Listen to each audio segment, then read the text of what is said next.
नमस्कार मित्रांनो, आपण आलेलो आहे शेतामध्ये. हे बघा आपल्या पाट्या गव आहेत. इथं आता बैल आपले चारा खायला आहेत. लांबनं बांधून टाकले बैल इथं. हे आहे गव आपला. हे गव्हाला जास्त पाणी झालं म्हणून गव पिवळा पडायला आहे. हे बघा पिवळा पिवळा दिसत. हे पिवळा पडाला. आपले हे मका तिकडं तुम्हाला दाखवतो. गंडर केवढले हे पडाले की गंडर दाखवतो तुम्हाला. हे बघा हे एकूण हिरव हिरव दिसायला आहे. एकूण पाणी हे व्हायला आहे. हे आता राहिल्या होत्या पळाट्या तवाच्या कापूस राहिल्या. हे पळाट्या कांडक्या राहिल्या मुलीच्या एवढीच आहे उपटायची ओळभर. हे बघा मका आपली हिरवीगार मका आहे.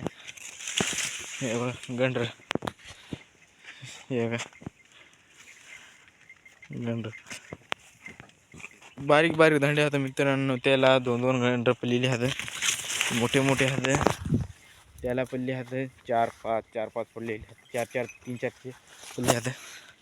हे बघा दाखवतो तुम्हाला. हे बघा एक, हे दोन, हे बघा हे एक, हे दोन, हे तीन, हे चार पडलेले आहेत. असेच गंडरे चार पाच पडायले आहेत. व्हिडिओ अच्छा लगा तो लाईक करा.